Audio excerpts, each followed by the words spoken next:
All right, welcome back. We are ACI Course 9, Class 9 on July 6th, 2025. Let's gather our minds here as we usually do. Please bring your attention to your breath until you hear from me again.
Now bring to mind that being who for you is a manifestation of ultimate love, ultimate compassion, ultimate wisdom,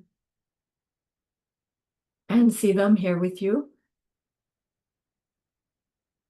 They are gazing at you with their unconditional love for you, smiling at you with their holy great compassion, their wisdom radiating from them, that beautiful golden glow encompassing you in its light.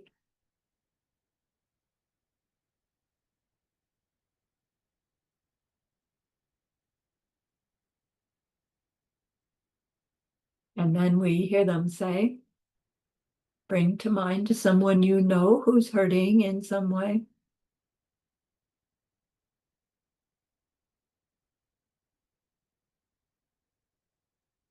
Feel how much you would like to be able to help them.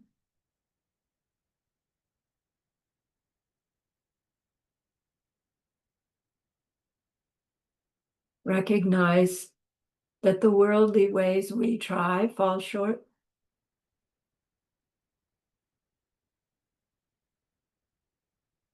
How wonderful it will be when we can also help in some deep and ultimate way, a way through which they will go on to stop their distress forever.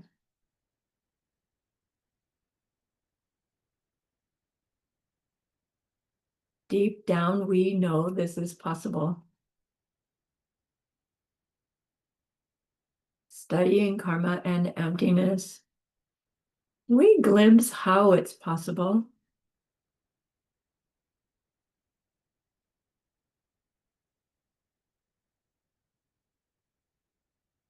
And so I invite you to grow that wish into a longing,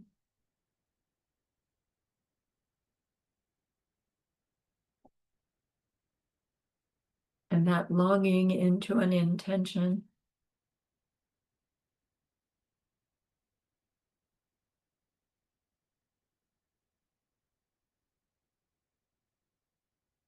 And that intention into a determination if you feel ready.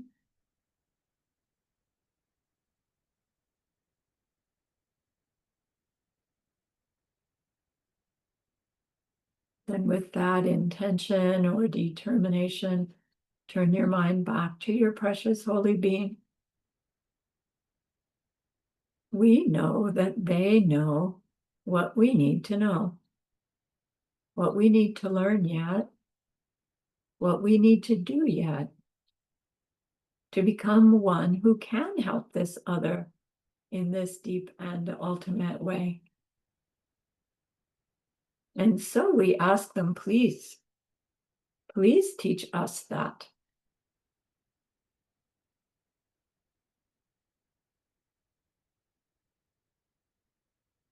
And they're so happy that we've asked. Of course, they agree.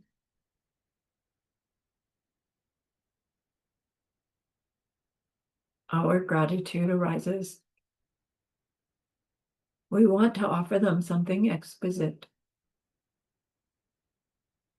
And so we think of the perfect world they are teaching us how to create. We imagine we can hold it in our hands, and we offer it to them, following it with our promise to practice what they teach us, using our refuge prayer to make our promise. Here is the great earth, filled with fragrant incense and covered with a blanket of flowers. The great mountain, 4 lands, wearing the jewel of the sun and the moon. In my mind, I make them the paradise of a Buddha and offer it all to you. By this deed, may every living being experience the pure world. Idam Guru Ratna Mandala Tayami. I go for refuge until I am enlightened to the Buddha, the Dharma, and the highest community. Through the merit that I do in sharing this class and the rest, may we reach Buddhahood for the sake of every living being. I go for refuge until I am enlightened to the Buddha, the Dharma, and the highest community. Through the merit that I do in sharing this class and the rest, may we reach Buddhahood for the sake of every living being. I go for refuge until I am enlightened to the Buddha, the Dharma, and the highest community. Through the merit that I do in sharing this class and the rest, may all beings awaken for the benefit of every single other.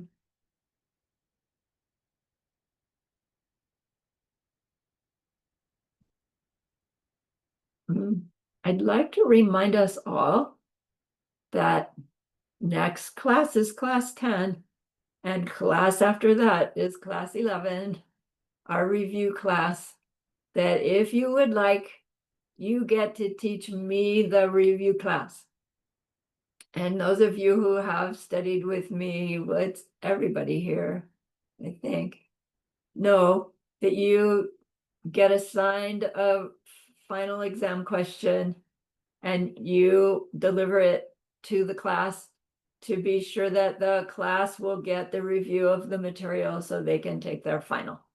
And you can either just read the answer key or you can prepare something as you wish. So if you want to play, you show up in class 10 and I assign the questions at the beginning of class 10. So be at class 10 and on time if you want to teach the review class, help teach the review class on the last day. And I think those who have done it before, I hope you would say, it's so fun. Let's do it again. Okay. Meanwhile, back in class 9,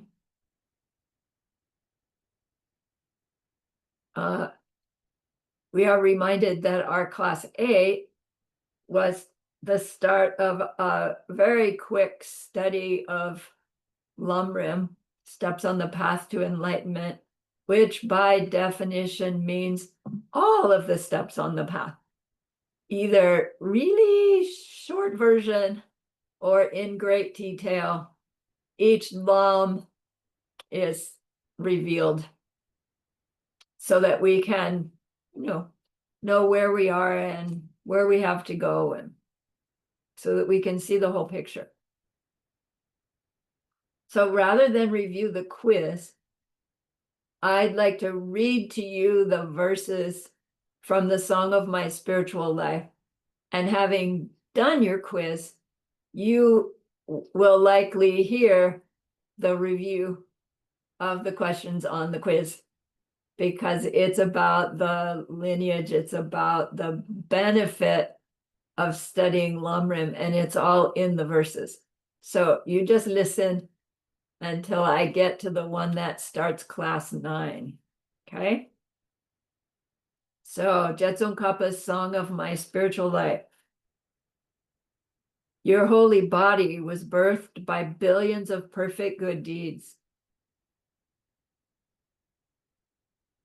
Your holy words fulfill the hopes of infinite living beings. Your holy mind sees all things in the universe exactly as they are. I touch my head to the feet of that leader of the Shakya clan. I bow down to the undefeatable and to gentle voice, the two highest children of the matchless teacher, who took upon themselves the heavy load of all the victor's deeds, engaging in the divine play with emanations sent to countless different realms. I prostrate at the holy feet of those known as Nagarjuna and Asanga, so widely famed through the three realms.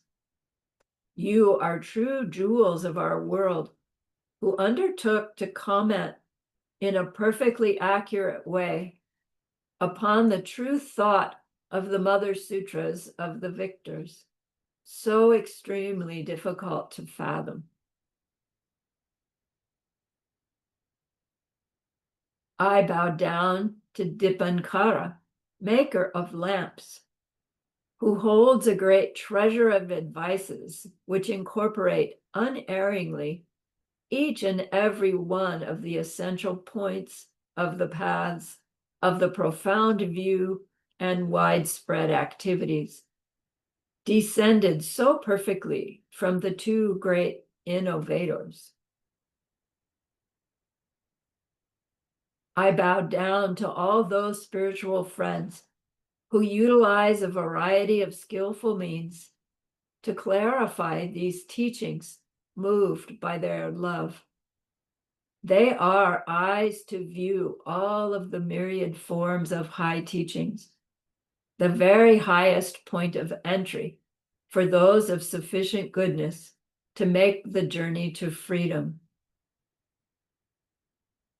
The steps on the path to enlightenment, passed down with such excellence in their own stages through the two of Nagarjuna and Asanga, are a jewel on the top knot of each and every master upon this planet, a victory banner of great renown, glorious here among beings. These are an instruction, which is the very king among the lords of all jewels, for they fulfill each and every one of the aspirations of beings.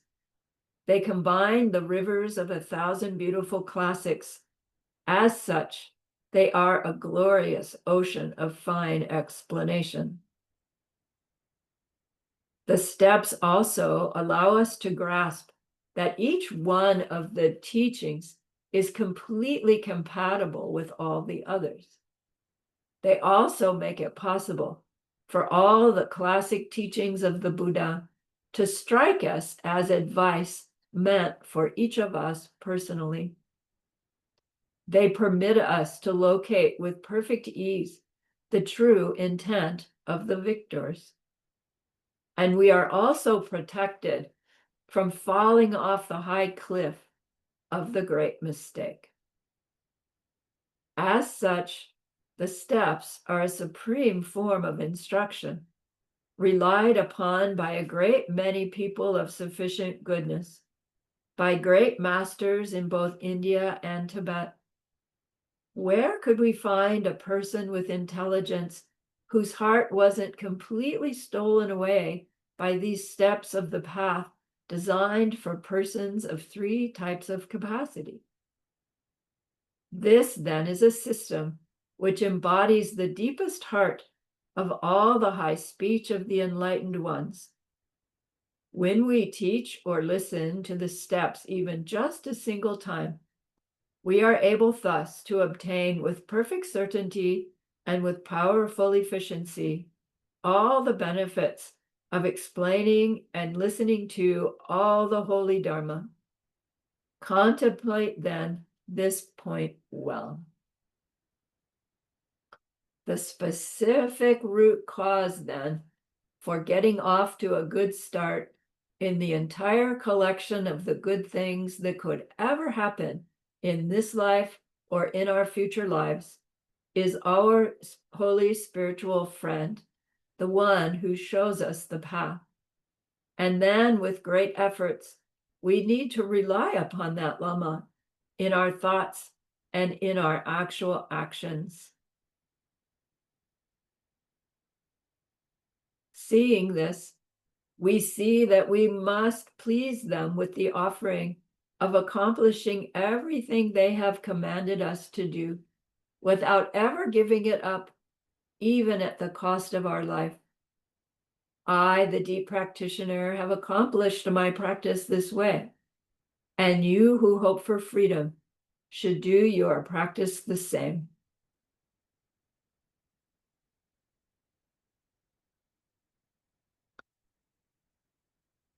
So verse 11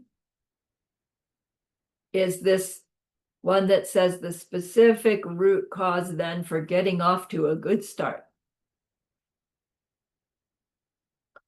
And Geshe-la said, that one's so important. We need to see it in Tibetan. And then he only gave us half of it in Tibetan. So I'll give you what half I got. And then if you have the little book, Song of My Spiritual Life, you get all of it. But in that translation that has all the consonants, I can't cope with that.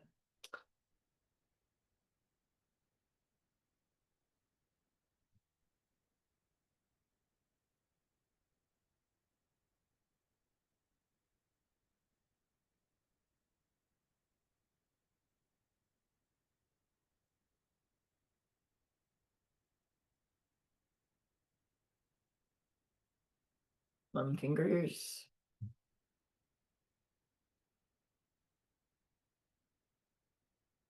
Who am I missing?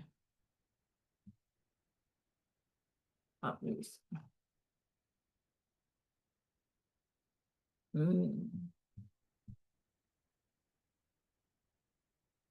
So most of verse 11 in Tibetan goes like this. Dene di chi leksok jinyepe dendra lekpar drikpet sawani Lambton Shenyan, and then there's other stuff, and he just dropped it there for this class. It goes on to say, Damson Jorwat Sulchin Tempa Ra, or something like that. But we have the important piece here, because the important piece is this word Shenyan, and the important concept is Shenyan Tensel, which Shenyan in Sanskrit is Kalyana Mitra. So what this verse is talking about is this relationship with this being who's being called our Shenyan.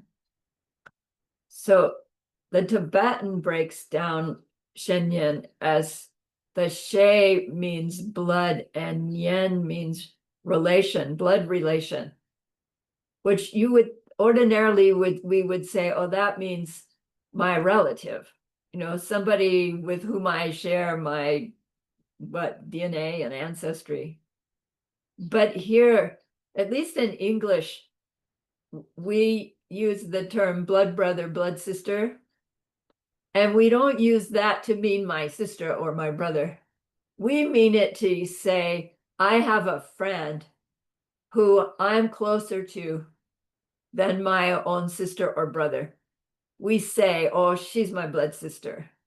And they say, when we meet that person and we have this sense of being so close. There was this goofy little ritual that you do as kids, and you say, okay, let's become blood sister, and you prick your fingers and you touch the blood. It's like, I don't imagine kids do that anymore. And I don't ever remember doing it, although I had some really close girlfriends when I was little. But it was this odd ritual that I guess was done. And the purpose was, you make this bond. And because you made that bond together, it's like you're going to go through anything together and you have each other's back. And you're right, it's like this commitment to your special relationship. And so that's really the meaning of Shenyan, is this beyond special connection that we feel with someone, like we've been tied together in a good way for a really long time, and now we recognize it in this life. Only here it has an additional connotation of just not friendship, but this Shenyan is meant to refer to one's spiritual guide, right? When we meet that being who the connection isn't simply friendship, it's like, wow, right? They're the one I want to become like. They know me. They know me better than I know me. They love me more than I love me. Like this one has the answers for me. So the Shenyan special connection that's heartfelt goes at this different level, right? A spiritual level. And that this special teacher, that our relationship with that special teacher is the critical piece of all the steps on the path. And so the term tensel, Shenyan tensel is the word for what you do with the medicine that the doctor gives you. Right? So the doctor takes your pulse, listens to your, they give you your diagnosis, they write out their prescription because they know that they're supposed to know this is what's going to work for your difficulty, and you take the prescription and you get the medicine, and tensel is what you do with that medicine. Like you have belief because the doctor gave it to you, you're going to take it, you're going to follow the instructions, and as a result, you're going to get better theoretically, right? But tensel is this sense that I'm going to follow those directions and I can rely upon them, and this is like the crux of the relationship. There's this being who knows. I'm not talking about the doctor now. I'm talking about this Shenyan. We've gained our renunciation. We've gone searching. Something happens. Finally, we meet a teaching. It's like, whoa, that one makes the most sense of any. And we start studying. And in this tradition, that one of the very earliest things you hear is, you got to find a teacher, that special teacher who for you, like, can see you, can see what you need, knows, and loves you so much that, right, they want nothing but your ultimate happiness. And we somehow know that they're willing to do whatever is necessary to get you to that ultimate happiness, like an ultimate happiness that we can't even understand. So when we have this sense of we've met somebody and that seems to be who or what they are, we're supposed to tensel them. We're supposed to use them. We're supposed to take the medicine, follow their instructions, right? It really is like you're supposed to use them according to the prescription. And to use somebody in English, that has a bad connotation. But here, it's they are this powerful karmic object, we learn. And so what we think, say, and do towards them makes the strongest mental imprints of any that we can make. And so their role is to be the one towards whom we make our karmic seeds. And they don't actually have any power to make us do it well or do it poorly. And they're not, they're not going to dodge our mistakes. They're going to stand right there and take it. And they're not going to water down so much their response, except by way of their compassion and love. They will use their skillful means to keep you going on your path, even if you get mad and leave, right? Or leave for whatever reason, it doesn't change them at all. So Shenyan Tensel means how to use your spiritual guide. And it just sounds weird, but it really is what's meant by this relationship with your spiritual guide. The entire entry into Lum Rim, the first Lum of the Lum Rim, is about how to meet your Lama, how to take yourself to them, meaning how to make your formal request, declare yourself to them, and how to serve them, right? How to use them as a powerful karmic object. And it's all expressed in this term Shenyan Tensel. So Geshe-la said, even if on the Lum Rim, we never get past this first Lum, but we're practicing it really well, we would be making incredible progress in our seed planting that would ripen as future progress, even if we never went to anything else but serve my Lama, serve my Lama, serve my Lama. That's how powerful this relationship is with this being called our Shenyan. So the verse, Dene, means and then, meaning after understanding about the lineage and the authoritativeness of the teachings and the benefits of knowing the whole Lum Rim. And then Di Chi Lek Sok Chin Yepe. Di means this life, and Chi means later lives. So Di Chi means this and all other lives, meaning our own life. Lek Sok means all the good things. And Jin Yepe, however many will ever happen to you. All the good things that could ever happen. Di Chi in this life or in all the lives to come. Like, what about it? We're getting there. How many lifetimes do we have to come? Technically, we have to say infinite.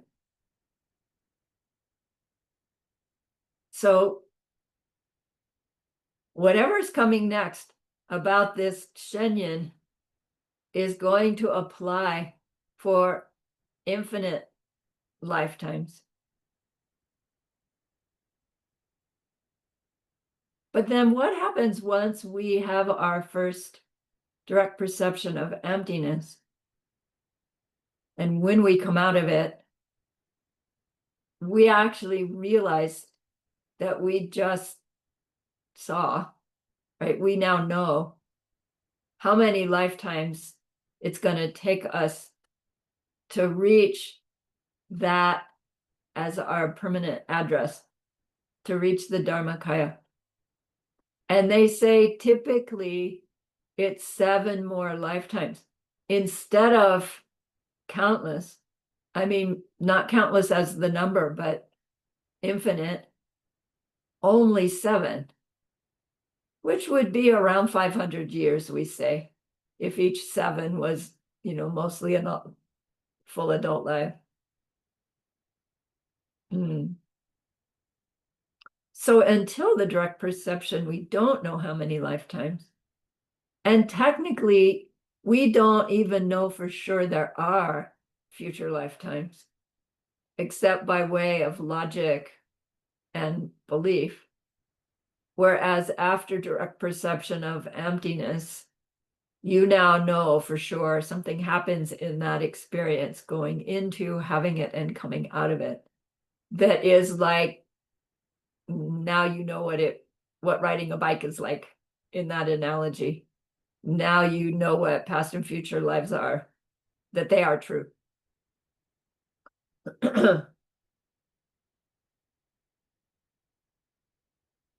So the next line, Dendral lekpar drikpe tsawani.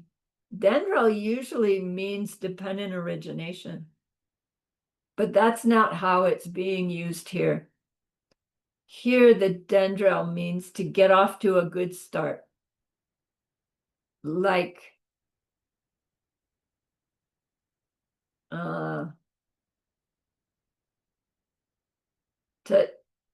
to have an auspicious start to something, like you plan a day having a picnic in the park with your family, and you have everything already prearranged and it's all packed in the picnic basket and everybody's on time and the traffic goes easily and you get to the park. You're like off to this good start, as opposed to you plan a picnic and you get up in the morning and, oh my gosh, the sandwiches are all covered with ants, so you need to remake the sandwiches. And it's like it's all cloudy outside. Maybe it's going to rain, and do we go or don't we go? Right? You're not off to an auspicious start on a day like that. So here the idea of dendral is to get off to an auspicious start with our Shenyan, makes it such that they are the source of every good thing that could ever come to you in any lifetime, that one or forever after. What's the implication? If you don't get off to a good start, maybe it's not going to be just everything is good.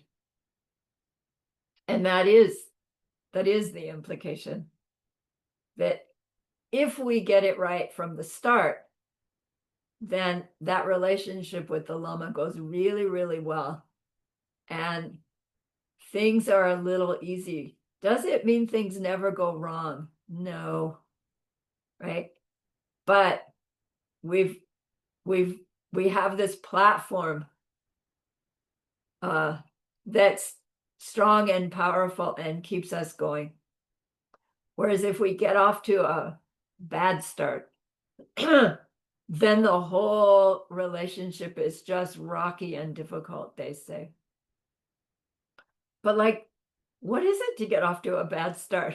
Like, how do we know? How do we know really what to do? And it's a little disconcerting because they tell this story that there was this guy and he meets his Shenyan and he makes this offering of this beautiful vase, but he didn't put anything inside the vase.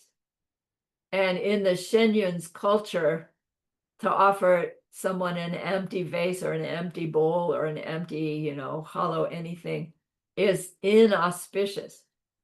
And then ever after that, this guy's devoted to his teacher, but everything that he tries to do for the teacher just goes wrong. And, it's just everything is a struggle. And it's like What? Because the teacher was insulted that the vase was empty? No, the teacher didn't care one wig whether their vase was full or empty.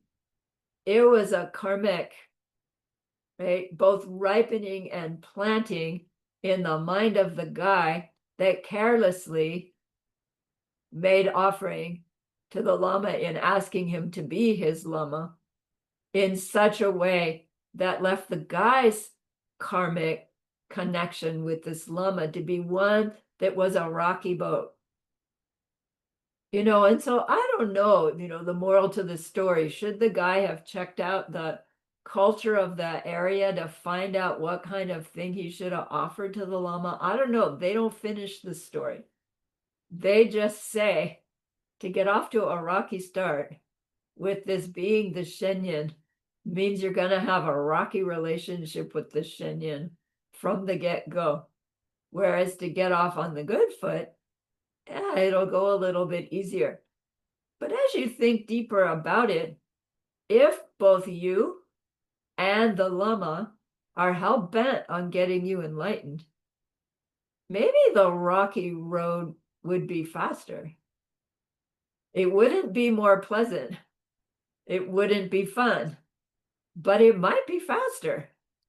Not that you'd want to set it up intentionally, but if we find ourselves having a hard time with the one that we were so sure they're the one, and then we get our connection with them and it's like, oh man, did I make a mistake? Whoa, right? Stop right there. Right? The purpose of learning about the relationship with our Shenyan is how dangerous it is to make a relationship and then change our mind. Not that you can't. You can. And also not that the one you've declared as your Shenyan might not leave you, right? They could die. They could move away. They could withdraw themselves from your lives, right? It's happened to me. It does not necessarily mean that you're disconnected from them. We'll talk about that a little bit later. So Dendra Lekpar Drikpe Tsawani means to get off to the good start, Dendra Lekpar Drikpe, to get it exactly right. Tsawani is a pivotal moment in the student's life, the disciple's life. It's this beginning of the ending of your samsara. They call it the beginning of your escape from samsara.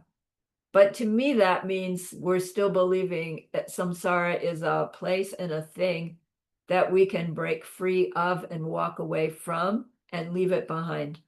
And that just, to me, it leaves the wrong understanding of what samsara is.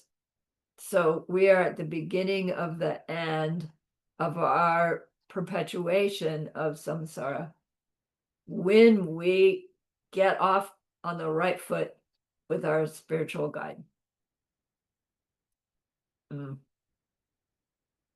If we get it right, Lexo Jinyepe, it's a source of limitless power. If we mess it up, it's a source of incredible destruction, but destroying all the stuff we need to get out of ourselves anyway. But it's such a struggle that the likelihood is we won't stay for it. I have a note in my notes here that it says, I had a realization of a past life of having screwed up my relationship with my Lama. And then as a result, like paying for it, what came back was eons of lifetimes with no spiritual teacher. And to be honest with you, I don't remember the context of that, something that came real, right? I don't remember it now. But the fact that I wrote it down, right, says that, right, I had recognized that my current situation, which is that the Shenyan is not in the flesh with me. But does that mean I have no Shenyan? Correct, no. Okay, so Lam Tun Shenyan is the one who shows us the path. Lam is the path, Tun means the one who shows us, right? Like teaches or reveals, and then Shenyun. So this special blood brother sister, right, is the one that shows us the path. That if we get off on the right foot, right, it will be the source of all our good. If we get off on the wrong foot, ouch. So Geshe-la translated it back then as, after having done this with the lineage and the authoritative source, see that the very foundation of an excellent start for all the good and this and your future lives is the holy spiritual guide who teaches you the path, like our relationship with them. So the first step in the Lam Rim is to find this teacher and to relate to them properly, which the scripture says, which means to serve them. Which again, if we just take that English, it sounds like once you find your spiritual teacher, right, you give up everything and you sweep their floor and you do their laundry and you cook for them and you study from them. And, you just say, Lama, what do I need to do next? And they say, go to the grocery store, or they say, go chop the wood. Like you're just their slave. And that's not what it means to serve them. If we had the opportunity to be that close and to serve them, it would be an extraordinary merit-making opportunity. And then the struggle would be to keep our mind from resenting being their slave and feeling taken advantage of, and instead hold our mind in like, wow, this is so extraordinary. And we hear stories about teacher-student relationships from before, where the one telling the story is a really high lama, telling about when they were the student and they had their lama, and the kinds of things that they found, situations they found themselves in with the lama, and their responses to really unpleasant circumstances are astounding. And then we see where it took them, even in that lifetime. So it's supposed to be inspiring to hear those stories.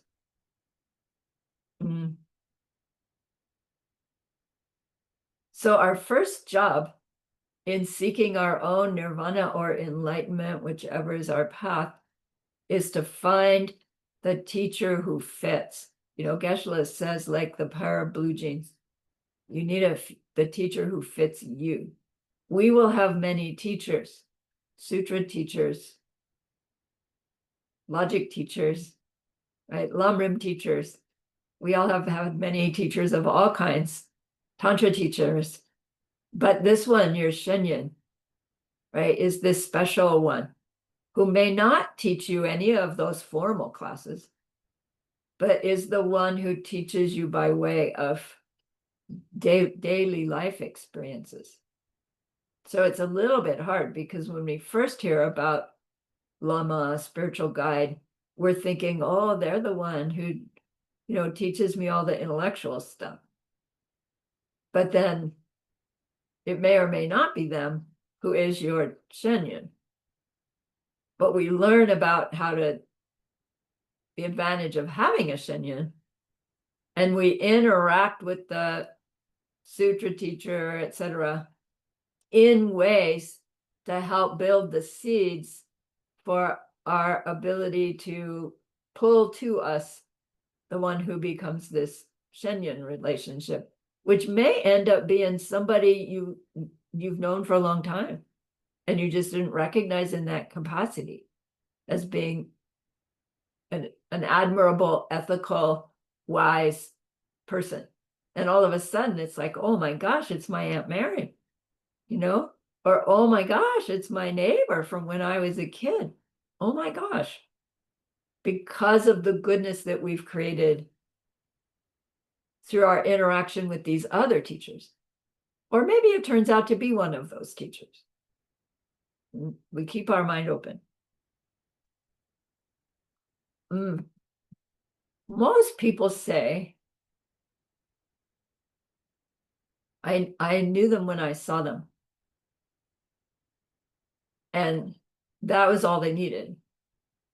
Our tradition says, okay, you had that feeling in your heart, but maybe that's just some kind of seeds from previous life or some kind of relationship. One should still check them out, because we are setting up this relationship for seeing them as our doorway, or maybe better, mirror to our own highest spiritual goal, whether it's nirvana or total Buddhahood. Let's just call it total Buddhahood. They are our doorway to total Buddhahood. So it's pretty important that we see them with qualities that correlate with what it is to help somebody else reach that state. Surely they either need to be close or that for them to be able to guide me on that path. So we're taught a list from scripture of the qualities that this Shenyun should have. And then it seems like it should be so black and white. Okay, I have this list. I'll just spy on them and check off the list. But then when we actually get down to do it, it's like, wait a minute. Maybe they've never heard the term emptiness. But in every other way, they live according to it. But I'm actually going to teach them the pen. But wait, no, they're right. They're the one I'm going to. It gets confusing. Regardless, we need to know these 10. They come up again and again. I think we've heard them already. The 10 qualities of a Lama. I teach the Diamond Way, and they come up there too. More than once. They're important things to think about. So here's the 10. Dowa, Shiwa, Near Shiwa, Yunten Lakpa, Sunche, Lunkichuk, Dani Rabtok. Is that 9 or 10? Sewe Dakni and Kyowa Pam. Dulwa means tamed, controlled, ethical. Okay. We studied it last course, right? No, this course, earlier this course. We're studying Dowa. Dowa, tamed, controlled. It means this person is living a very ethical life. That's something we can observe. Tradition says they're a person who's living according to the 3 kinds of vows. Avoiding the 10 non-virtues. Having the 5 lifetime lay vows or ordination vows at some level. That's one level vow. Bodhisattva vows and diamond way vows. So first level vows is about carefully avoiding harming others. Second level vow is about helping, serving, sharing ethically without getting angry, having a good time doing it in order to increase our concentration, in order to increase our wisdom, in order to improve our giving, right? The 6 perfections. And then Diamond Way is doing both of those in order to get enlightened as quickly as possible so that you can help them get enlightened as quickly as possible so they can help others in their world get enlightened as quickly as possible. And I can never stop saying it. So they have this controlled, ethical way of living, and we can observe that.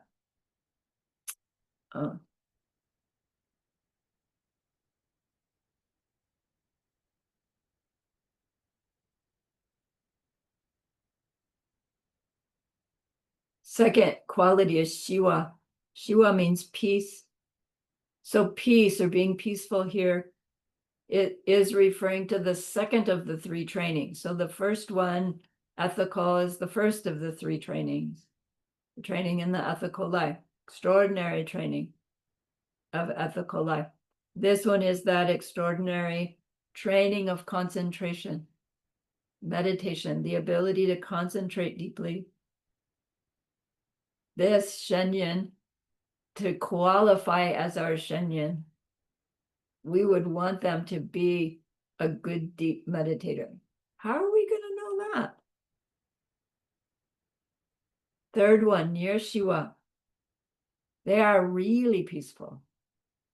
That's code for the third extraordinary training, which is the training of wisdom, which technically does mean the direct perception of emptiness, but here means not necessarily having had the direct perception, but has a deep understanding of emptiness and lives according to it.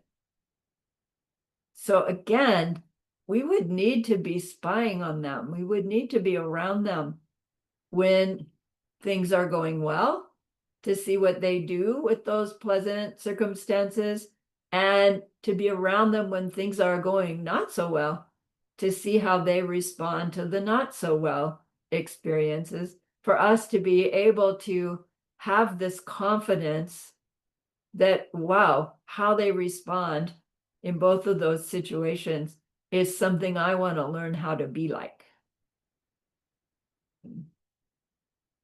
Fourth one is Yunten Lakpa. It means, Lakpa means spiritual qualities. Yunten means good, higher than us. We, of course, would want to see them as having higher spiritual qualities than us. Okay, if we're going to them for guidance and help and direction, they need to be someone we aspire, at least admire, and better admire and aspire to be like. What spiritual qualities? Compassion, love, wisdom, confidence, giving, moral discipline, not getting angry, right? All those different qualities that we're working on developing in ourselves. The opposite of the 3 poisons, the opposite of the 5 main mental afflictions, the opposite of the 10 main mental afflictions, all this stuff we learn about. Next one, Sun Che.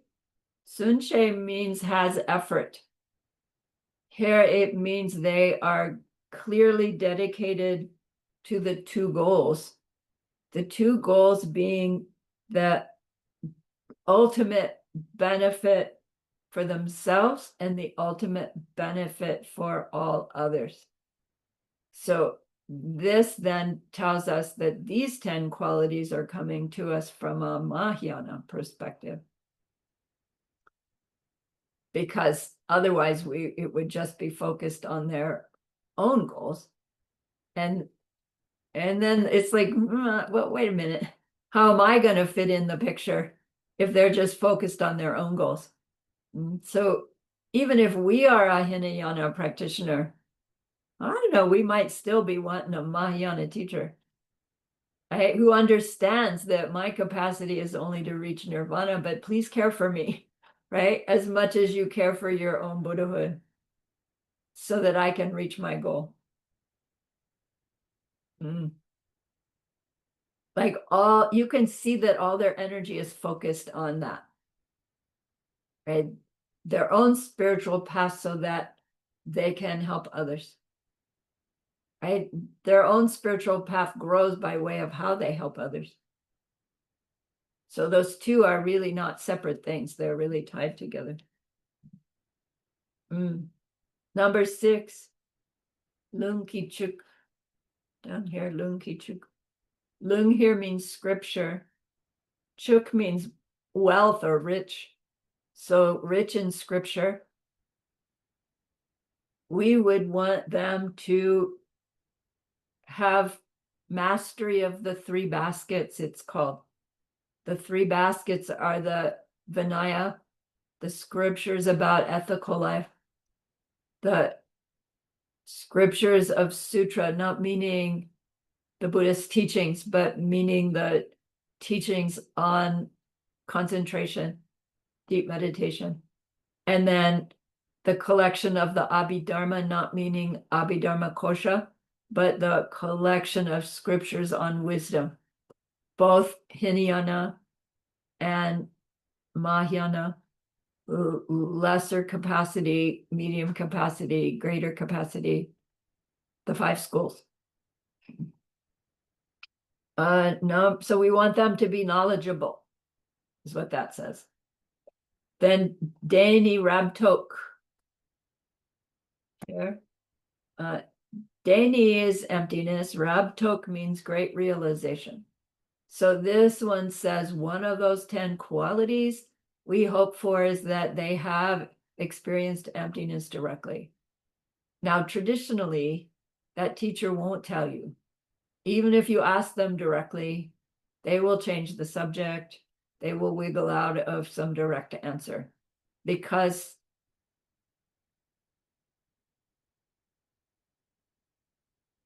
of a lot of reasons.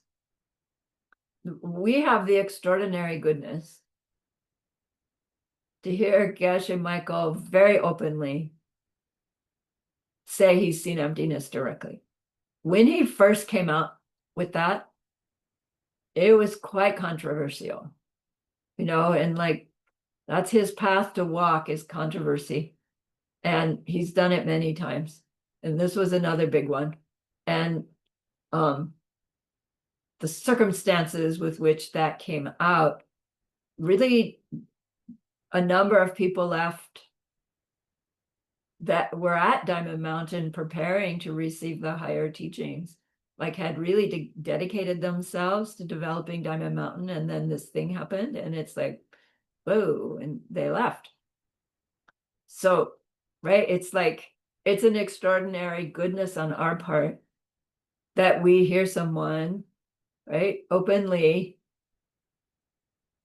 tell about that wisdom and that experience, and that we admire that, right, and understand to some extent the power of hearing it and the risk actually that he takes every time he says that in the way that he does.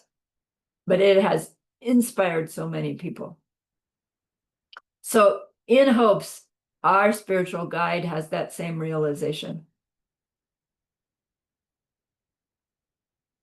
But we won't really know. So they say, all right, well, at least they need to have a really, really high intellectual experience of emptiness. It comes in meditation, it comes through study, but it's deepened in meditation. So even if they weren't able to sustain all the way through into the absence, but have gotten close enough to glimpse, right? Glimpse the reality, that will show in their behavior and in their teaching of emptiness. And the main way that it shows in their teaching of emptiness is that they teach it consistently, and there will always be mention of dependent origination, of karma. They won't be able to talk about emptiness without then talking about appearances, right? Or the illusion, or dependent origination, or mental seeds, right? It just, you can't leave one without the other. And it's a way that we can get a insight into the level of understanding of emptiness of a teacher that we're listening to, who's teaching about the spiritual path and emptiness, whether they're calling it emptiness or something else. If our behavior choices isn't tied to the explanation of emptiness, their understanding is missing something. Geshe-la said, and obviously, if they're teaching emptiness as a big black hole, they're misunderstanding. If they're teaching it as, non-existence, they're misunderstanding. Like, we are so well trained through the ACI, the DCI, etc., that we're not going to make a mistake at thinking somebody knows what they're talking about when it comes to emptiness, at least, because our own intellectual understanding is pretty high. Hooray for that, right? Our goodness coming out.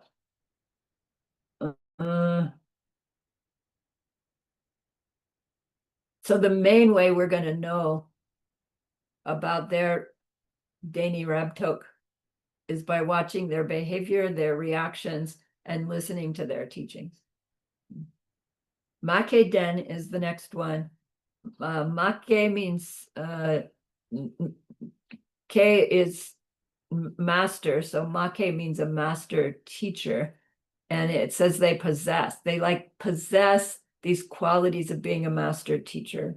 What it means that they have this ability to teach to the level of the student, and really this means when you have a one-on-one relationship with multiple students, you may be teaching them all the same thing in one group teaching, right? You'll delicately not go too far for the beginners, but try to go a little bit farther for those that have been with. But in terms of individual, when you're one-on-one with those students, that teacher has this ability to know when to push you and when to be more gentle. Okay? And they're willing to do that.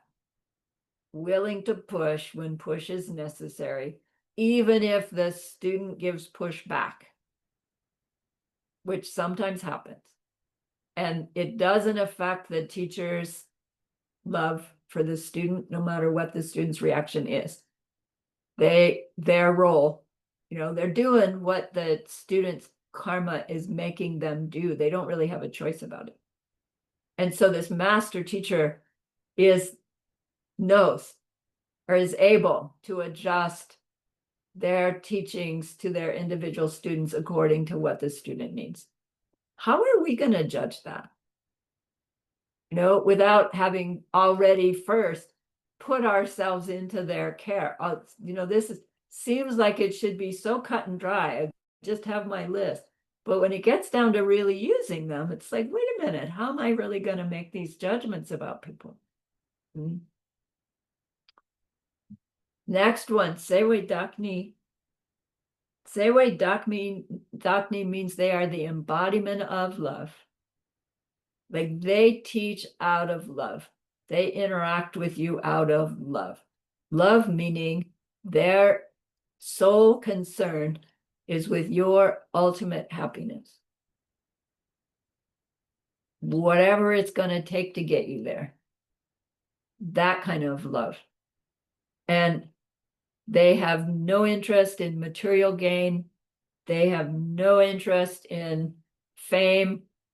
They really don't even have any interest in the students' respect for them, except that the students' respect for them is, right, the way the student plants good seeds. So they do care about the student respecting them, but not from their side, from the student side.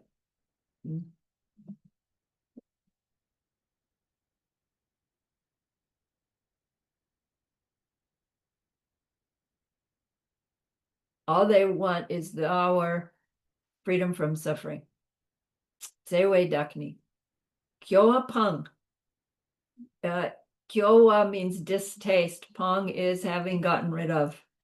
So kyoa pang is they've gotten rid of all distaste.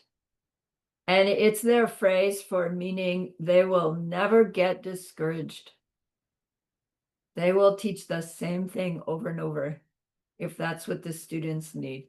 They will explain the same thing over and over and over in order to benefit the student. And they don't like, all right, let me tell you this again, right? It's like, okay, let's go this way. Okay, let's go from this direction. Okay, just no, not ever any discouragement, exasperation, disappointment, tire, right? They say they never tire. I don't know, excuse me. They get tired, but not of teaching, just right. They need sleep too. Geshe Michael says, you know, a mother never gives up on her child, no matter how difficult the child is. You know, mothers don't get to divorce their children. I don't think that's a thing. And they love them no matter what, even if it gets hard sometimes and you need to do the tough love thing. But, you know, your love is your love, and it doesn't ever stop. So this Shenyun has that kind of love for us, this relationship. And it goes beyond this life. It definitely goes beyond childhood. It goes beyond this life. It goes, you know, beyond even our Buddhahood, right? We reach Buddhahood. Hey, that was you all along? Yes, wow, great. They still love us, right? And we love them. All right. So, you know, people ask, well, what if I had my Shenyun and then now they've died and I don't have access to them anymore? Or what if they've just, you know, shifted and they don't answer my emails anymore? I don't even know where they live. Like, have we lost our relationship with them? And, you know, physically we have, but we haven't lost their connection, because the connection, you know, is beyond, it's beyond worldly, it's beyond lifetimes. It's kind of similar to our Bodhisattva vows and tantric vows. They go on beyond this body. That Shenyun relationship with us was not a relationship between this body and that body, or even this personality and them. It's between this thing, my subject side, that goes on and on and on and on, and them. And that connection, once it's made, it's been like, this wasn't in class, but once it's made, we realize it's always been. It's not like we were ever not connected. We just didn't know it. And then we are. All right.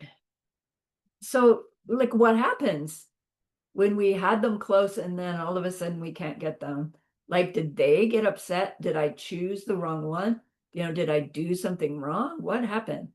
And we know the answer. Seed shifted. Karma shifted. I had the goodness. You would need to call it merit. I had the goodness to be close, to have them physically close. That's really expensive goodness. And yeah, I made a lot of goodness in my relationship to them, but not enough, right? To how does that go? Well, past poor relationship with Lama ripens, planting good relationship with Lama happening, but not enough of this to clean out the bad relationship with Lama, and then the seeds shift and they're gone. I either dead, gone, or moved away, gone, or I moved someplace else, gone, right? It's just distance has come. And it happens. And it happens a lot. And it doesn't mean, oh, I failed in my practice. It means, shoot, just didn't do well enough when I had the opportunity. Why? Lots of reasons. Got complacent, thought it was going to last forever, right? Thought I was doing well enough, but missing, right? It's like, it's not about beating ourselves up. It's like, what do I do with that? I'm still planting seeds in relationship with my Lama, even if they're not around. It might get easier. It might get harder. Right? But it's not that you don't have that relationship anymore. All right.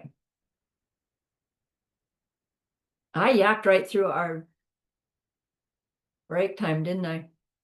I was watching and all of a sudden we're 12 minutes past. Okay, we'll stop. We'll pause the recording. Pause. What for me? Are we back?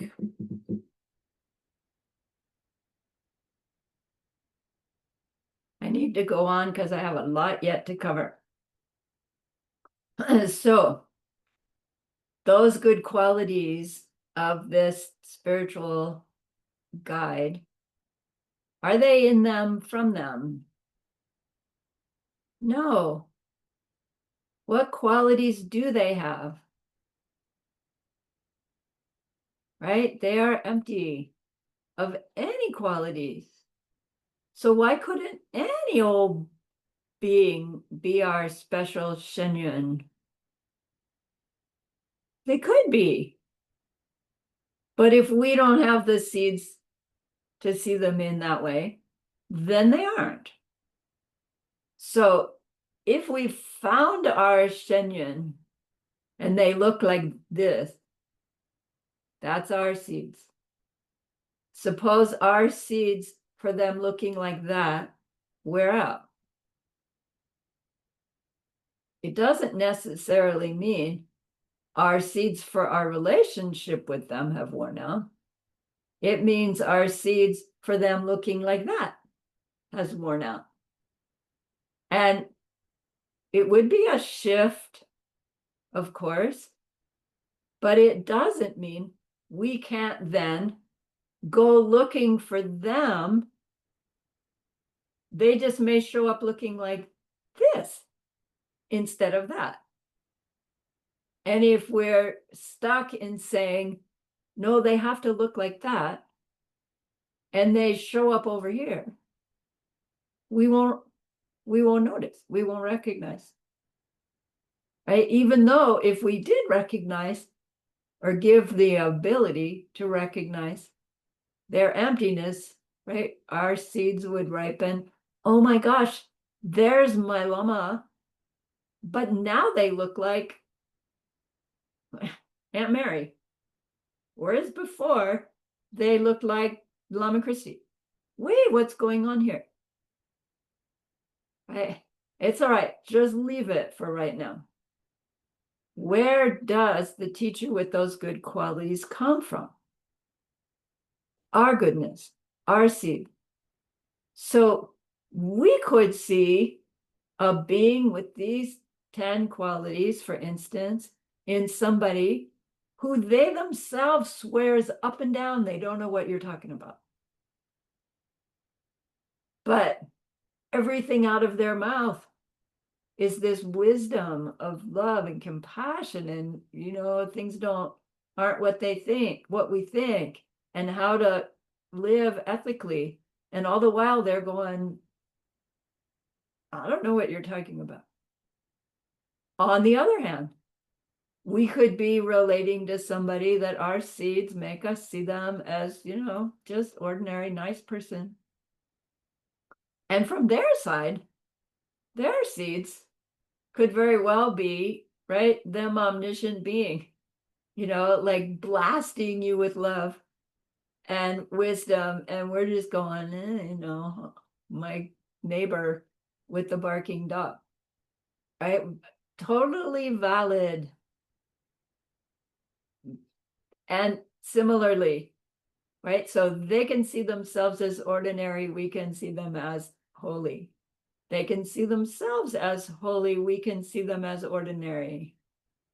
They can see themselves as holy, we can see them as holy. They can see themselves as ordinary, we can see them as ordinary. Our seeds are our seeds for what we experience. Their seeds are their seeds for how they see themselves. If they see themselves as a holy lama, where did that come from? What seeds did they plant that are now ripening to see themselves with these high good qualities that makes them want to pour it out into somebody else? Their relationship with their lama. They serve their spiritual guides well. And those seeds ripen as being seen as having those high qualities. They don't make the high qualities themselves. Yes, they did. They studied, they debated, they keep their vows, they do all that stuff. Right? Us to see that comes from our past trying to serve people in order to gather the goodness to see a lama.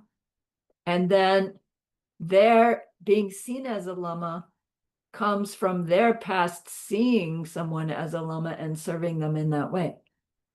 So do you see how it works that for us to see someone as a lama and to serve them as a lama makes the seeds for ourself to have those high qualities? And we may say, well, I don't care. I don't really want to be anybody's lama, right? That's a big responsibility. But do we want the seeds of peace? What are those? Dowa, Shiwa, near Shiwa. Like, don't we want those seeds? Just to see ourselves as having those qualities means we interact with others in this kind of set the example way. And if you end up being somebody's spiritual guide, all the better. But it's like the way we see those goodnesses in others is to try to show them to others from ourselves. And in doing so, we grow the seeds to see others with those goodnesses and to be seen with them. So the system is designed to be like foolproof, really, because all we need to do is see somebody as with some higher spiritual qualities than we, and have the humility to go to them and say, would you teach me how to be like you? And whatever their answer is, it's coming from us. And then how we interact with them and their response to us is coming from us.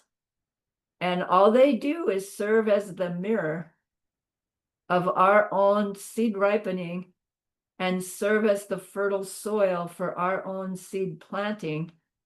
And they are in that position with their teacher, who is in that position with their teacher, who's in that position with their teacher, right? All the way back. That's the power of the lineage. All right. So with that, then we understand that two students can be focused on one being, and one can see them as, extraordinary, ordinary person. And the other one can say, no, are you nuts? That's a Buddha standing before me. And no contradiction when we understand emptiness and karma. When we don't, we fight about it. Okay. So the whole first step in the Lamrim, Geshe-la says the whole first half of the Lamrim is this first step. Work this thing out about the power of a teacher and start creating your own karmic goodness directed towards having them show up in your life. And then once you know, then gather your wits about you, gather some meaningful offering to them, and go and declare yourself to them. Give yourself to them. And it's scary because in our modern society, you don't do that. Right? We're grown up to be independent, functioning human beings, personally responsible, but we don't believe it. And we're meeting up with a tradition that says, yeah, actually, truly personally responsible, but surrender yourself completely to this higher being. Well, it's like, where'd my personal responsibility go if I just surrendered myself?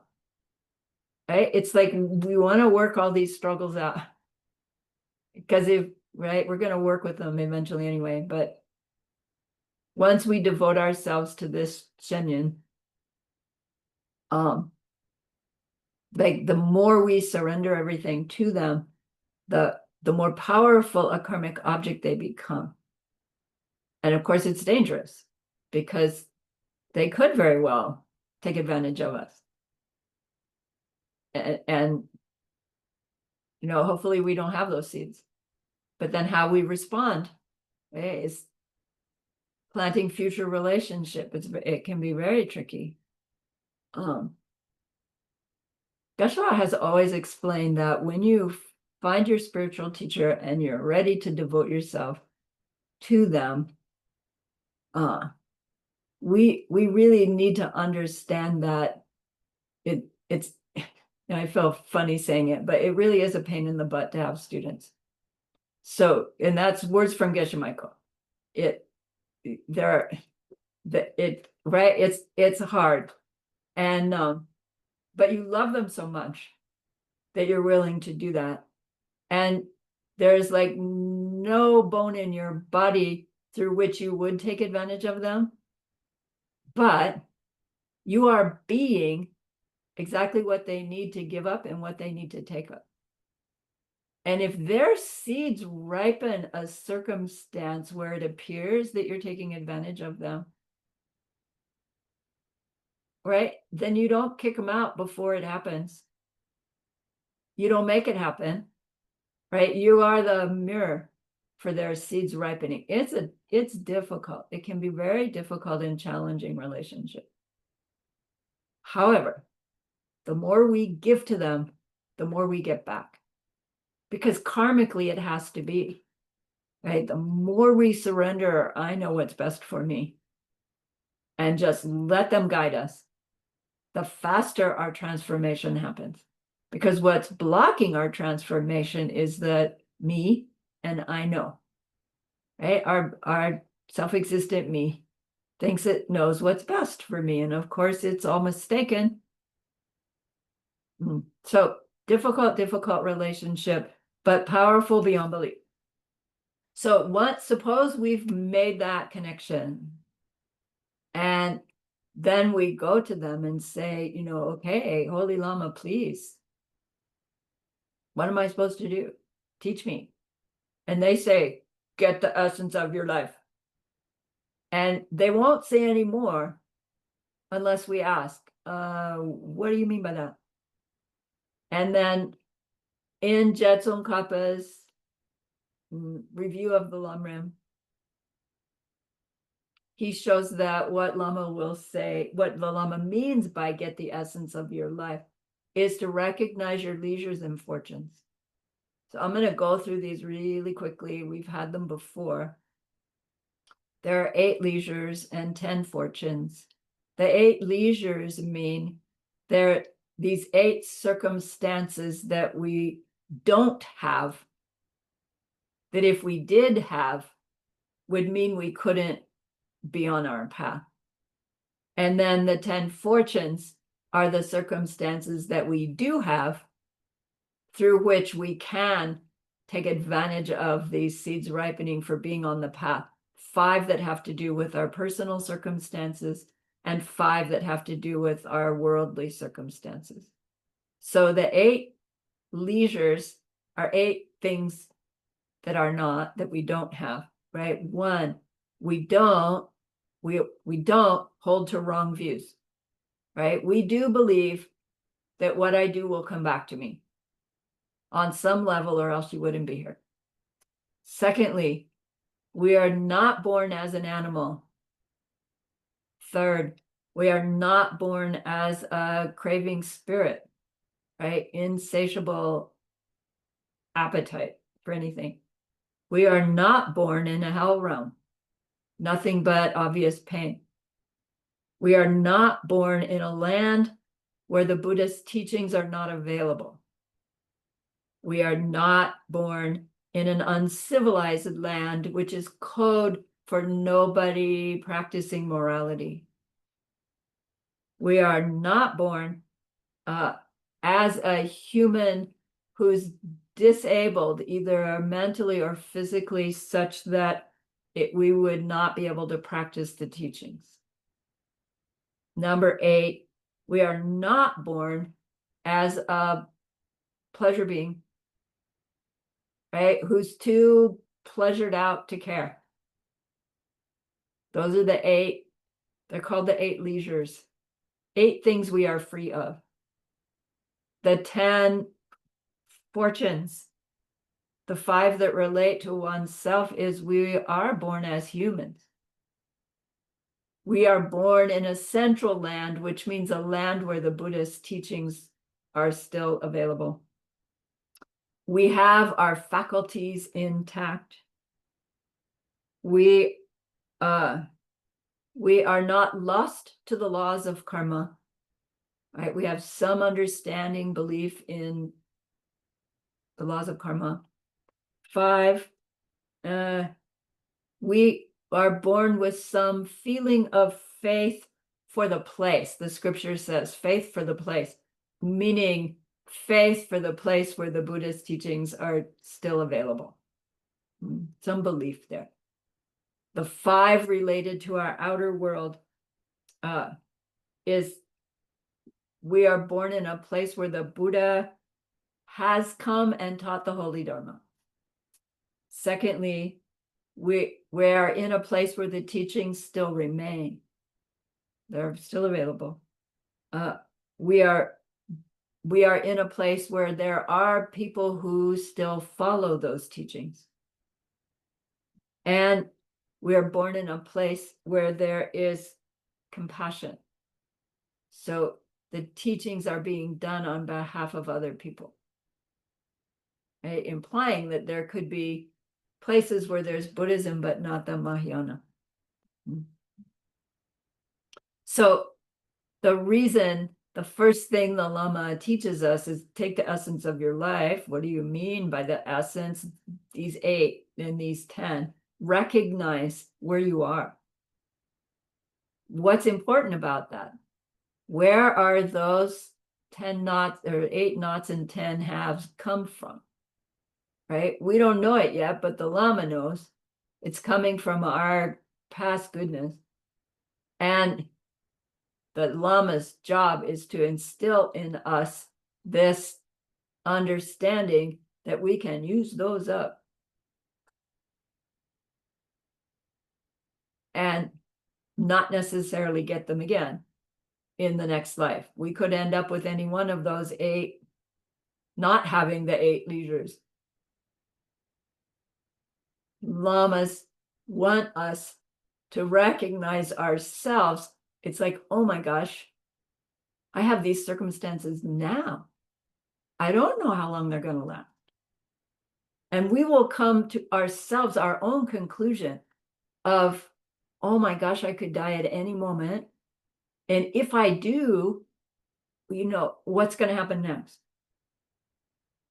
And then if we have enough information, we could think it through ourselves. We would come to our own LUM level of realizations. And all the Lama had to do was trigger it. And the wheel starts turning. But typically, like, we don't quite get it. It's like, okay, I see. I'm in a really great position. Now what do I do? And the Lama goes, you could lose it at any moment, right? And teaches us about impermanence, which at first it can be, okay, everything's impermanent. Your computer's going to break someday. Don't worry about it. When it does, it will. You just get another one, right? No need to be so upset. Everything's going to end. Expect it so it won't take you by surprise. That's not the impermanence that's helpful. The impermanence that's helpful is, I'm going to die. I don't know when. When I die, oh my gosh, like, there's all kinds of crappy seeds in here. And any one of them could be the one that sends me on to my next life. Oh my gosh, am I in trouble? Like, what do I do? And then, the Lama says, yeah, you worried? Yeah. Take refuge. What can give me refuge? The 3 jewels can give you refuge. And then it's like, what? Buddha jewel, Dharma jewel, Sangha jewel. So the Buddha statue is going to protect me. The books are going to protect me. The somebody wearing robes is going to protect me. But those are the 3 jewels. No, they're not. Yes, they are. No, they're the nominal 3 jewels. They represent the real 3 jewels. The real 3 jewels is the Buddha's mind, the emptiness of the Buddha's mind, the emptiness of the subject side of Buddha, the Dharmakaya, which is technically the emptiness of all existing things, which I'm an existing thing. I have a mind. It'll be the same mind. Well, never the same 2 moments in a row, but never somebody else's mind. And that mind has the nature of being empty, right? Always available for the next thing that's ripening. Where am I going with that? And so my own mind's true nature is identically empty as the Buddha's mind. The difference is, as Buddha, one is experiencing their emptiness and their appearing reality simultaneously, and this one can't even experience the emptiness of its own mind directly yet. But it doesn't mean I don't have it. I have to have it because I have my mind, and my mind is empty, and that's the same emptiness as it will be when my mind is empty as Buddha mind. Hooray. So the empty nature of mind, subject side, object interaction between gives us refuge. How? just to know the angry yelling boss is blank from their own side, that doesn't make me not be hurt and not be angry.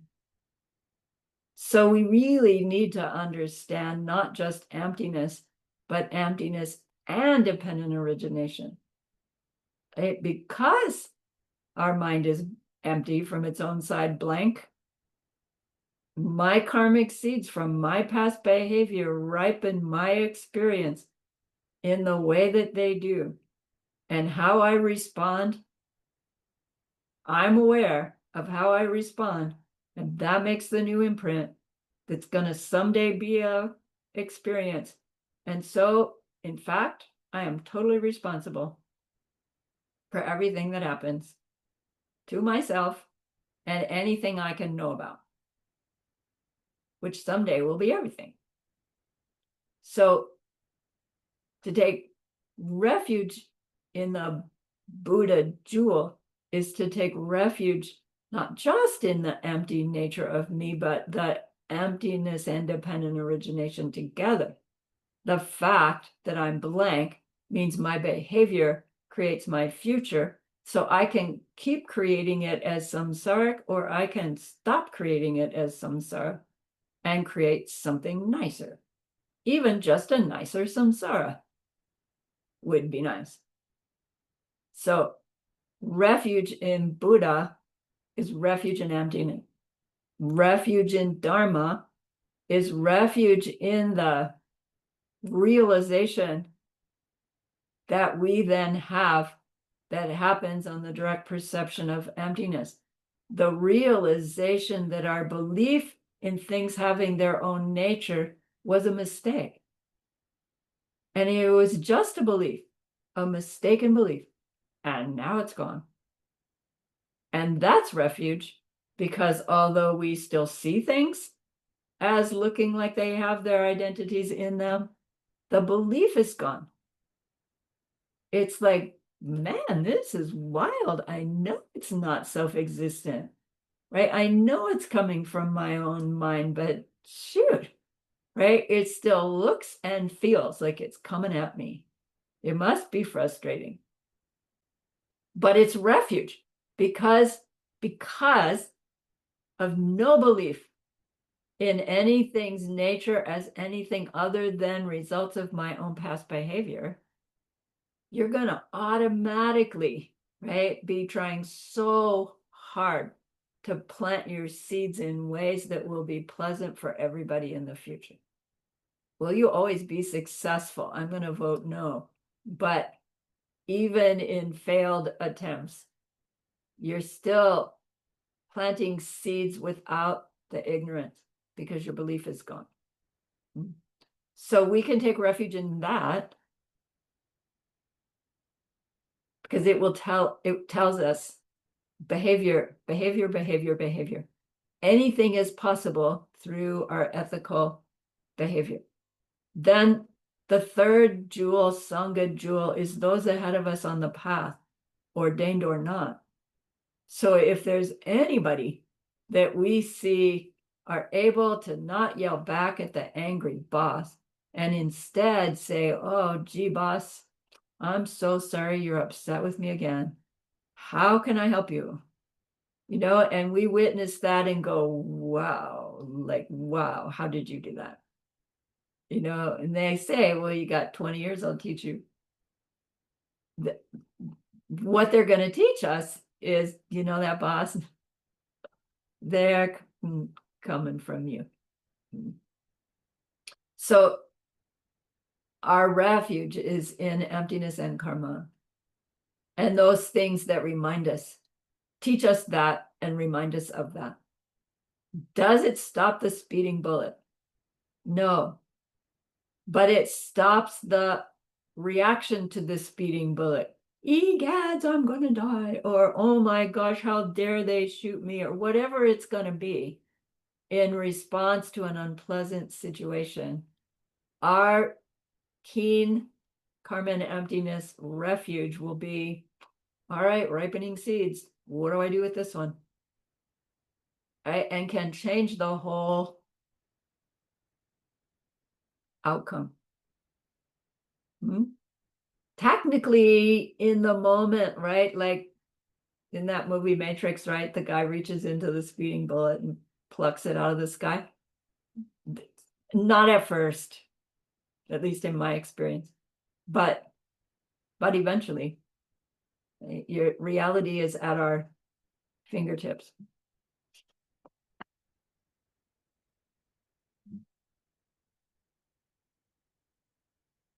Okay, so once we've recognized our perfect opportunity that we have, and we could lose it at any minute, and that leaves us feeling fearful. We turn our fear and faith and turn on our refuge, but still we recognize, yeah, but that tells me how to behave from here on out. But I know that I have lifetimes of stupid, selfish behavior. What do I do with all that? Like, am I just stuck? I have to experience it, in which case this is going to take a really long time, because that's the only way to get rid of those seeds is to let them ripen and not respond badly. It's like, whew, man, this is going to take a long time.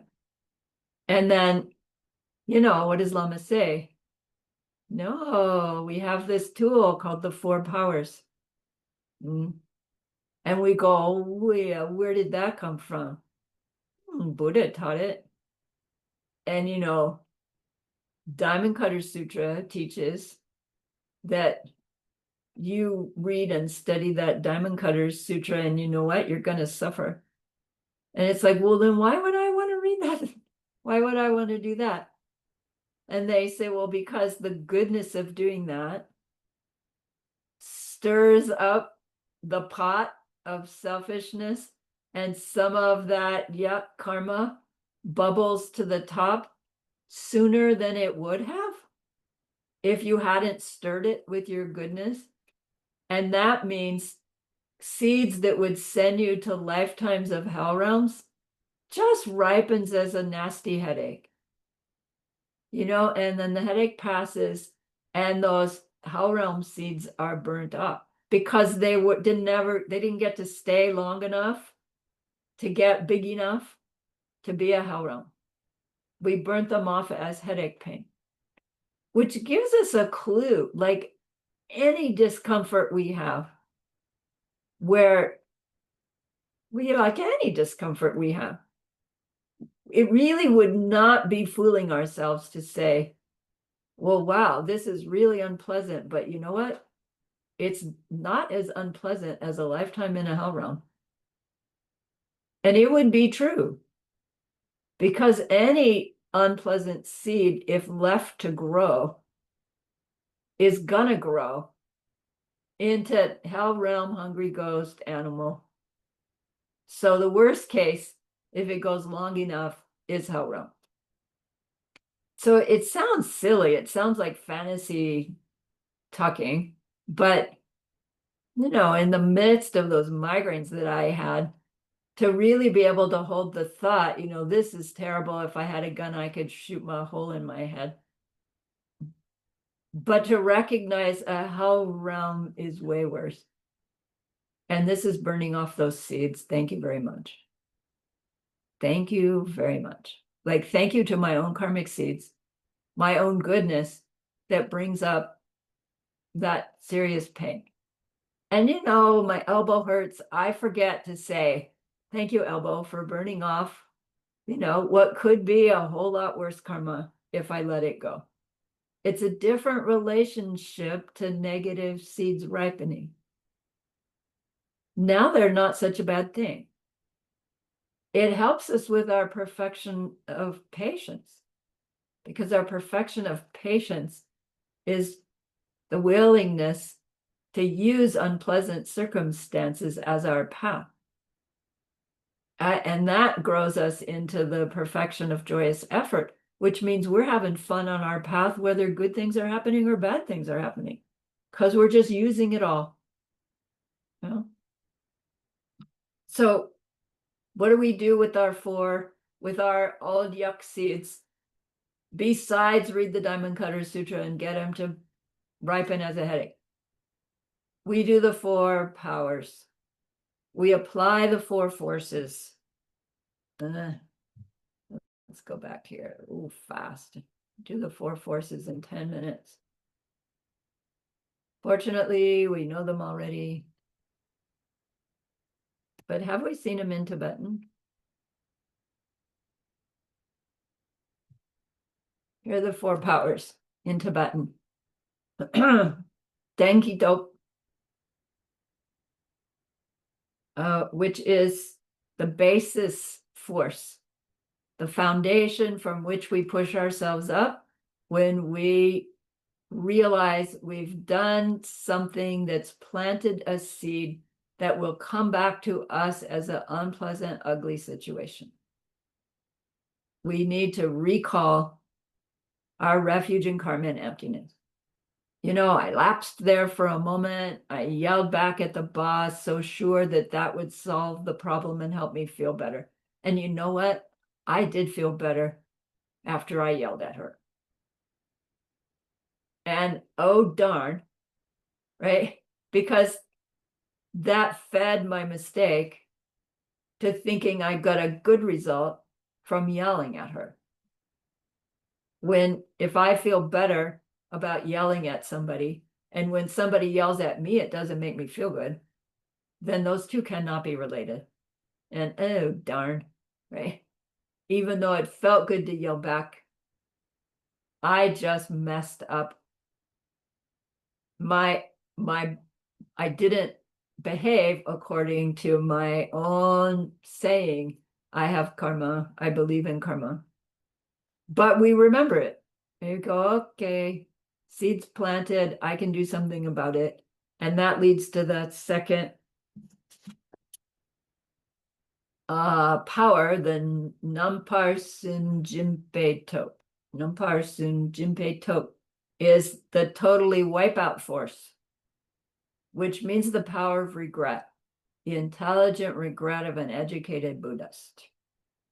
Not, oh, I'm so bad, I yelled at the boss. It's darn, like regret, just regret. Healthy, I wish I hadn't done that, regret. Remember the 3 guys in the bar? I'm not going to use the time. Just regret. To have that regret comes about because some part of us knows that we've planted a seed that's going to make it come back again. Right? So our recalling our refuge, karma and emptiness, that's what grows the regret. We're already regretting because we're applying our 4 powers.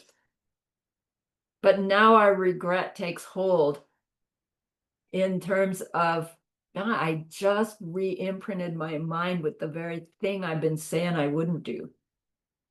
I really, really wish I hadn't done that. Regret, not guilt. The faster our regret is, the better, because it takes a little time for the seed to get hard enough, right, to travel through time. That's not really accurate, but conceptually it's helpful. And if we put regret into the seed before it's hardened, it changes the seed. It makes it not powerful enough to ever get over the threshold.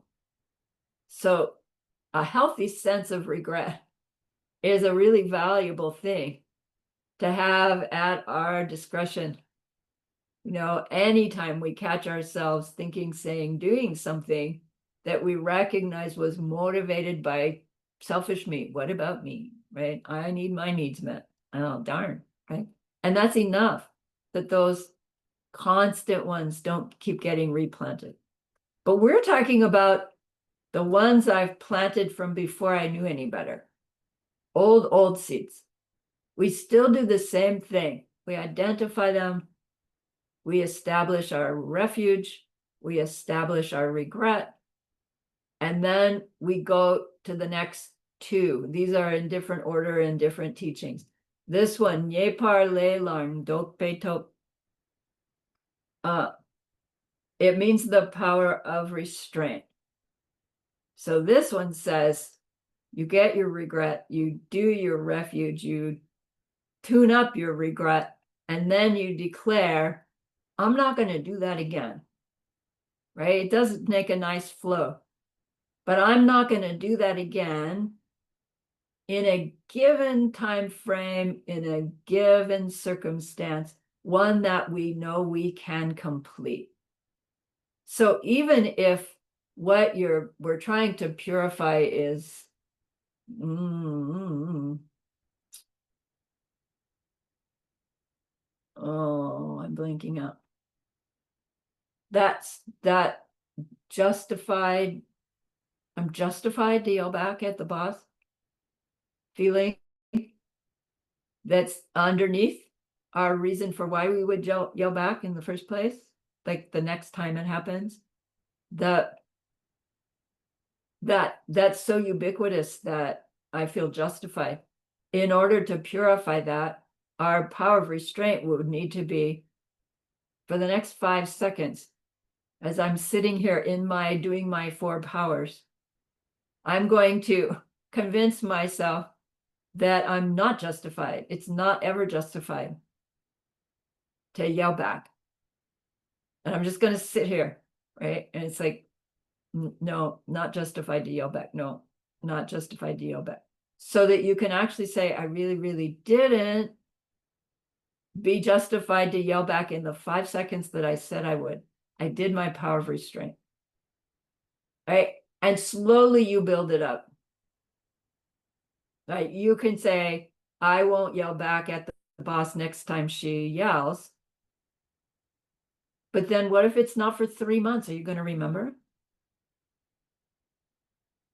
You know, maybe it needs to be, I won't yell at the dog next time it's aggravating me today. And then that's the antidote to yelling at the boss. You establish the antidote, but establish one that we can do. Right? It really is a skill.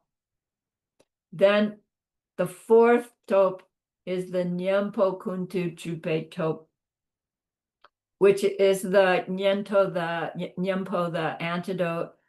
Make some antidote force, some makeup activity. And we had that list of the classical ones, the most important being meditate on emptiness. Sit down and do an emptiness meditation on the 3 spheres of the situation that you are purifying. If it's a specific one.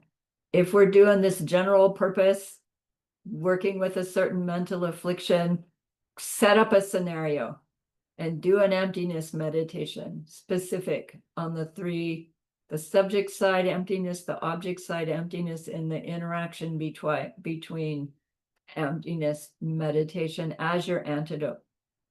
We can also assign ourselves a do the opposite antidote. Oh, the boss makes me not like her very much when she yells at me, so I will take her flowers. Right? Something, do an antidote on purpose. Dedicating all of that to the end of all mental afflictions in the minds of every being forever. The better we understand emptiness, the more effective our 4 powers. And the fewer negative seeds we will plant going forward that will need extra 4 powers. But we have lifetimes of negative seeds that 4 powers won't do the job to clear out all of our habitual negative seeds. So we are counseled to do our 4 powers regularly, at least with our meditation preliminaries, and then anytime you feel the need. So you don't need to be in meditation to do your 4 powers. You all know that, right? Just sit down somewhere, think it all through.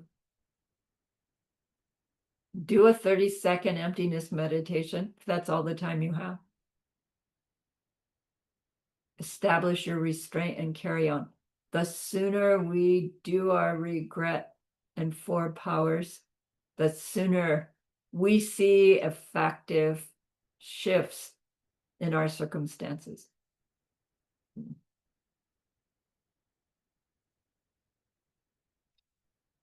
Okay, so we've gone through several of the lums. We're at the place of purifying, purifying, purifying, purifying. And then that does go on forever. We keep purifying till there's nothing more to purify. But we go on with our practice. So we have one more class worth of Lamrim. We're not going to finish the whole thing, of course, in one class. But there's a reason we got to purification practice in this class, telling all of us, including myself, that maybe we've gotten sloppy with our purification practices, and we can revisit those. So remember that person we wanted to be able to help. Maybe one of the strongest ways we can help them in this deep and ultimate way is to work on our own 4 powers. And that's a great, great goodness. All that we did this evening is a great goodness. So please be happy with yourself. And think of this goodness like a beautiful glowing gemstone that you can hold in your hands. Recall your own precious holy being. See how happy they are with you. Feel your gratitude to them, your reliance upon them. Ask them to please stay close, to continue to guide you, help you, inspire you, and then offer them this gemstone of goodness. See them accept it and bless it, and then carry it with them right back into your heart. See them there, feel them there. Their love, their compassion, their wisdom. It feels so good. We want to keep it forever, and so we know to share it by the power of the goodness that we've just done. May all beings complete the collection of merit and wisdom, and thus gain the 2 ultimate bodies that merit and wisdom make.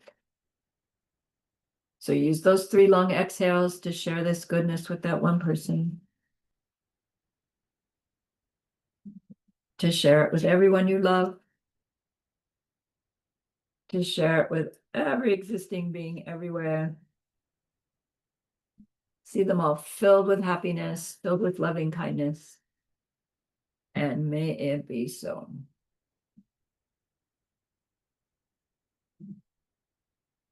All right. Thank you for the extra 3 minutes I owe you. This is Sunday. I will see you Thursday. Thank you, everybody, for your homeworks. I appreciate your efforts. Have a great week. I'm stopping the recording. Thank you so much for teaching.